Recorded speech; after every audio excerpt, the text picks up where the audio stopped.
Dicono che gli occhi siano lo specchio dell'anima.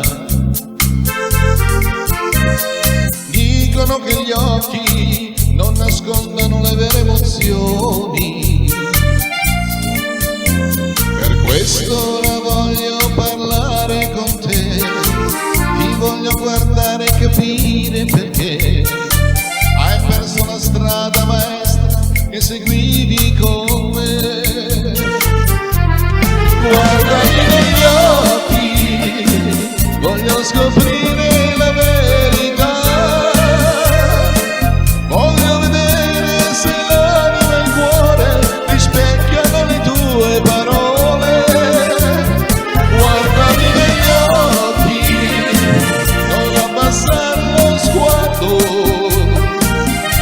sii forte e sincera, non essere vile, non essere codarda.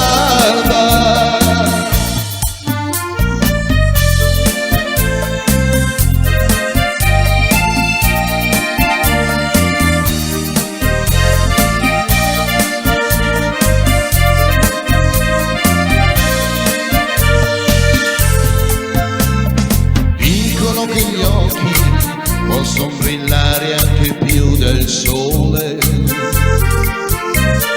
Dicono che uno sguardo spesso è meglio di 1000 parole. Per questo ora voglio guardarmi senza pietà, non voglio ferirti né farti del male, ma devo capire se posso fidarmi di te. Guardami negli occhi, voglio scoprire la verità, voglio vedere se l'anima e il cuore rispecchiano le tue parole. Guardami negli occhi, non abbassare lo sguardo,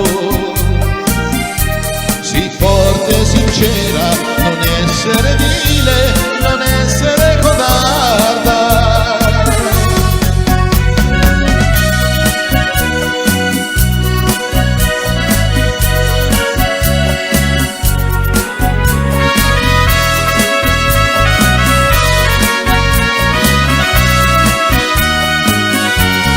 Guardami negli occhi, non abbassare lo sguardo,